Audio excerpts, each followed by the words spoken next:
Halo semuanya, selamat datang di video saya.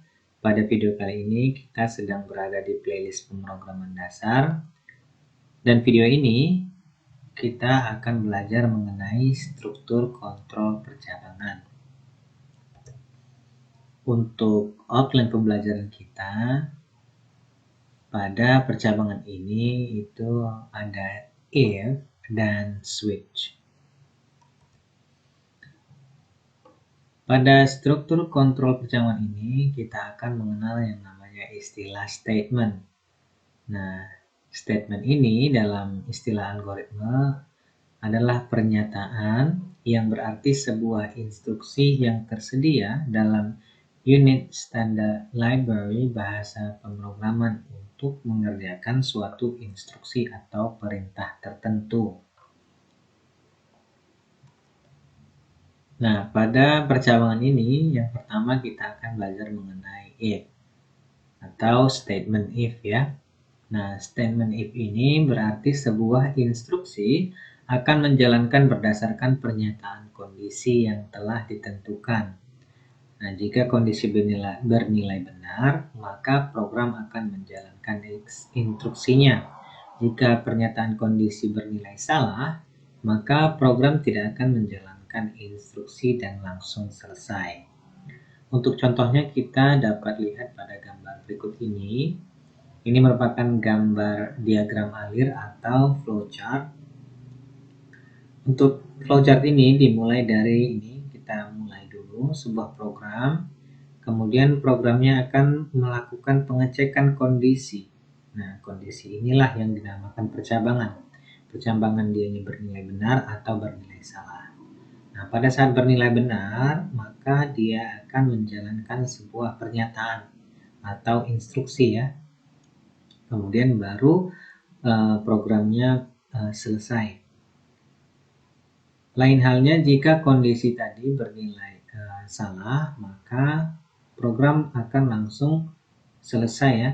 Jadi akan melewatkan sebuah pernyataan atau instruksi ini. Itulah yang dinamakan dari percabangan ya. Jadi percabangan itu dia akan menjalankan instruksi sesuai dengan kondisi kebenarannya ya, benar atau salahnya. Selanjutnya pada percabangan if itu ada yang namanya statement if else. Nah, apa itu if else? Jadi dalam statement if else berarti sebuah instruksi akan menjalankan berdasarkan pernyataan kondisi yang telah ditentukan. Jika kondisi bernilai benar, maka program akan menjalankan instruksi program yang pertama. Nah, jika pernyataan kondisi bernilai salah, maka program akan menjalankan instruksi program kedua. Untuk contohnya kita dapat lihat pada gambar ini ya, gambar diagram alir atau flowchart.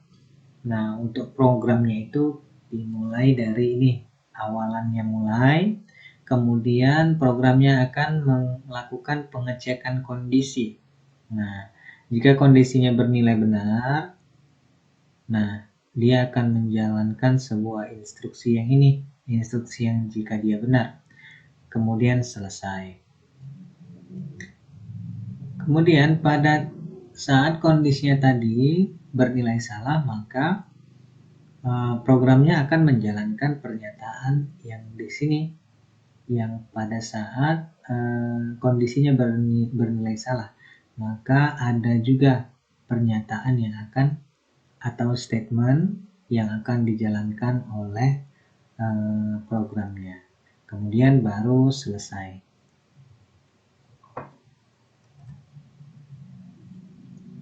Selanjutnya, pada struktur kontrol percabangan if ini ada yang namanya if else dan if else. Jadi dua kali ya, if else, if else. Nah, dalam statement if else ini berarti sebuah instruksi akan menjalankan berdasarkan pernyataan kondisi yang telah ditentukan. Jika kondisi bernilai benar, maka program akan menjalankan instruksi program yang pertama. Jika pernyataan kondisi bernilai salah, maka program akan menjalankan instruksi program kedua. Nah, untuk contohnya ini kita dapat lihat di gambar ini ya, gambar flowchart atau bagan alir. Untuk programnya itu dimulai dari ini, kata mulai, kemudian program akan melakukan pengecekan kondisi yang pertama. Nah, pada kondisi pertama ini, apakah bernilai benar atau bernilai salah? Jika bernilai benar, maka program akan menjalankan pernyataan pertama atau statement yang pertama ya. Kemudian selesai. Nah, jika pada kondisi pertama ini bernilai salah, maka program akan mengecek lagi ke kondisi yang dua.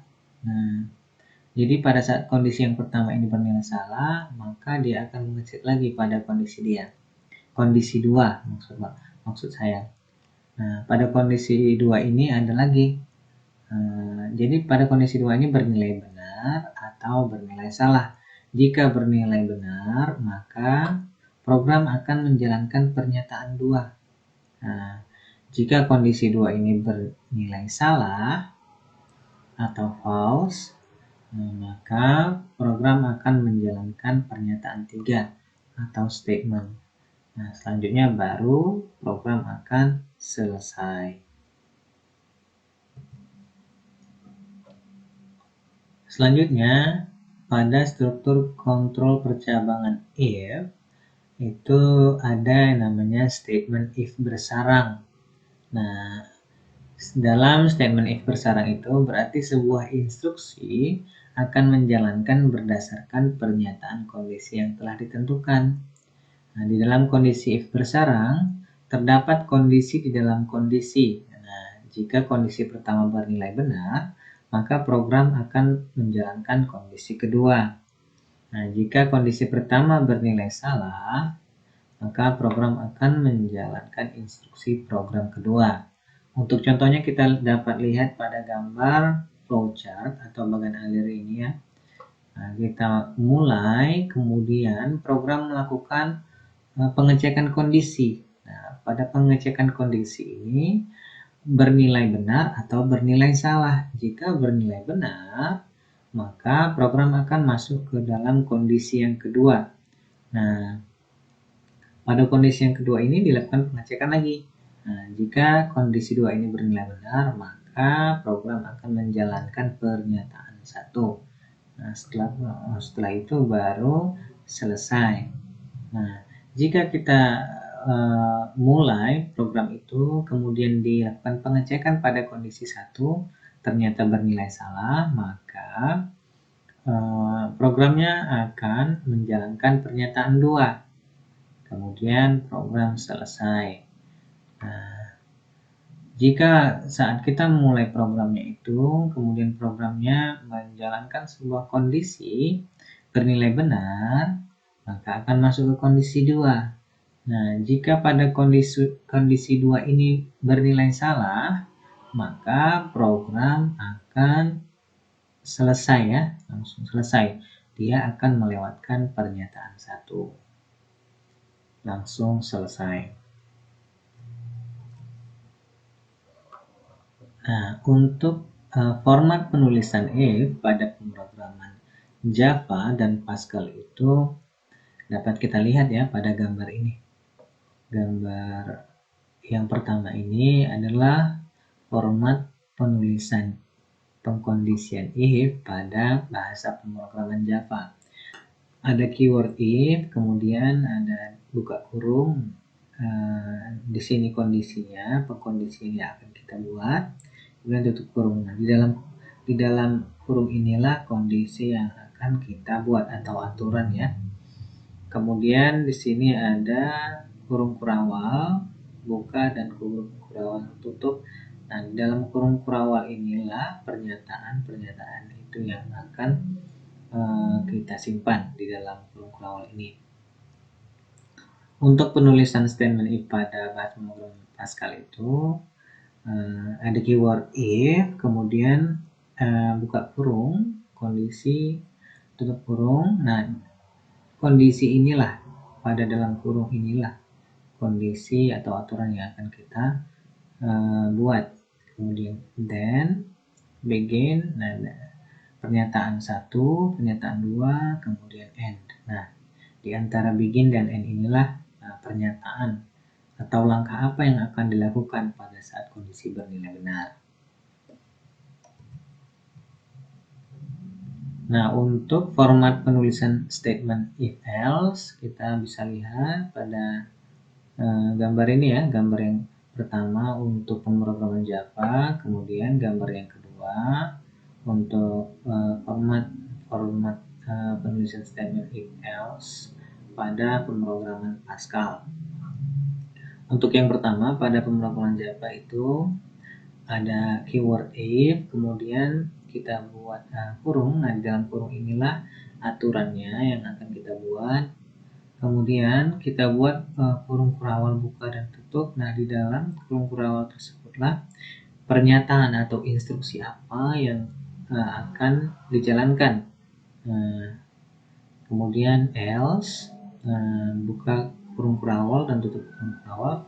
Nah, di sini ada pernyataan atau instruksi langkah-langkah yang akan kita buat untuk dijalankan program jika bernilai salah atau bernilai benar.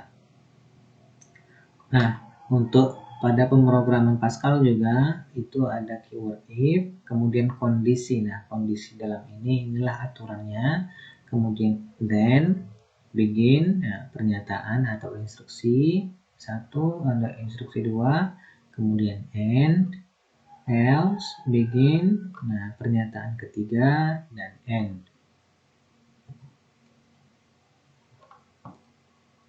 Selanjutnya untuk format penulisan statement if else ini pada pemrograman Java itu kita buat keyword if, kemudian ada kondisinya atau aturannya, kemudian buka kurung kurawal dan tutup kurung kurawal. Nah, di sini pernyataannya apa yang akan dilakukan program. Kemudian else if, ada kondisi juga kita buat. Kemudian ini ada pernyataannya, else dan pernyataannya. Selanjutnya untuk if else pada pemrograman Pascal itu keywordnya if, kemudian kondisi. Nah, di dalam kurung ini kata kondisi ini, jadi kita akan gantikan sebuah aturan yang kita buat sesuai dengan kebutuhan. Kemudian then, begin. Nah, ini pernyataan-pernyataan atau instruksi langkah apa yang dilakukan jika pernyataan benar atau salahnya. Kemudian end, kemudian else if, nah kondisi, then, begin, pernyataan, end, else, begin, pernyataan, dan end. Selanjutnya untuk penulisan statement if itu ada if, else, bersarang. Nah, jadi di sini pada pemrograman Java itu ada keyword if, kondisi, kemudian buka kurung kurawal, tutup kurung kurawal. Nah, di dalam if ini ada if lagi ya, karena dia bersarang. If, kemudian kondisinya apa, atau aturannya yang akan dilakukan pengecekan. Kemudian ada pernyataan, langkahnya atau instruksinya apa yang dijalankan. Jadi if di dalam if, kemudian else, pernyataan atau instruksinya ya. Jadi if yang pertama itu di luar, kemudian dalam if itu ada if lagi. Untuk if else bersarang pada pemrograman Pascal itu ada keywordnya if, kemudian kondisi ini aturan ya yang kita buat yang akan sebagai acuan untuk pengecekan. Kemudian then, begin. Nah, dalam if itu ada if lagi. If, kondisi, then, begin. Pernyataan satu. Kemudian end. Nah, end lagi. End ini untuk if yang pertama ya. Yang di luar. Kalau end ini adalah if untuk if yang di dalam. Kemudian else, begin, pernyataan dua, dan end. Selanjutnya, pada struktur kontrol percabangan itu ada namanya switch. Tadi kita sudah belajar bagian yang if ya. Sekarang kita belajar mengenai yang switch. Nah, pada switch ini kita akan mengenal statement. Nah, statement juga ya, ada statement namanya statement switch. Dalam statement switch berarti sebuah instruksi akan menjalankan berdasarkan pernyataan kondisi yang telah ditentukan. Di dalam kondisi switch dibuat sebuah daftar pilihan. Kemudian program akan memeriksa pilihan yang akan dijalankan sesuai dengan hasil pengecekan kondisinya. Nah, jadi kita membuatkan daftar perintah ya. Daftar perintah yang mana setiap daftar perintah itu kita akan berikan nilai. Nah, jadi program akan mengecek nilai tersebut. Nah, nilainya itu akan menjalankan perintah yang mana. Ya, seperti itu ya. Nah, contohnya ini pada pemrograman Java. Ini format penulisannya ya. Yang pertama ada keyword switch, kemudian buka kurung, tutup kurung. Nah, ekspresi. Nah, di dalam kurung ini, ekspresi ini maksudnya disinilah kita menuliskan sebuah pernyataannya ya. Pernyataan atau yang harus dicek. Switch. Nah, switch kemudian di sini di dalam kurung ini atau ekspresi ini, inilah merupakan apa yang harus kita cek, nilai mana ya yang akan sesuai gitu. Kemudian buka kurung kurawal, tutup kurung kurawal. Nah, di sini ada yang pertama case, nilai ke-1. Nah, jika ternyata dianya bernilai nilai 1, maka akan menjalankan perintah 1. Kemudian break, kemudian case nilai data 2, perintah 2, kemudian break. Nah, selanjutnya default, perintah ketiga. Nah, maksudnya switch itu akan mengecek apapun yang dimasukkan oleh user. Nah, switch itu akan menyesuaikan, melakukan pengecekan. Dia itu bernilainya pada case keberapa. Seperti itu ya. Apakah dia itu case pertama, kedua, dan ketiga. Nah, setiap case-nya itu akan menjalankan sesuai dengan perintahnya yang ada di dalam case masing-masing. Selanjutnya, untuk pemrograman Pascal, penulisan switch-nya itu ada case kondisi off. Nah, kondisi ini merupakan aturan yang akan menjadi patokan pengecekannya ya. Kemudian ada kondisi 1, perintah 1, kondisi 2, perintah 2, else, perintah lainnya, kemudian end. Nah, maksudnya pada kondisi di sini, kata kondisi ini, kondisi inilah yang akan mengecek aturannya ya. Aturannya akan mengecek apakah nilai itu sesuai dengan kondisi pertama atau kondisi kedua. Jika saat dicek pada kondisi ini dia bernilainya itu kondisi 1, maka akan menjalankan perintah 1.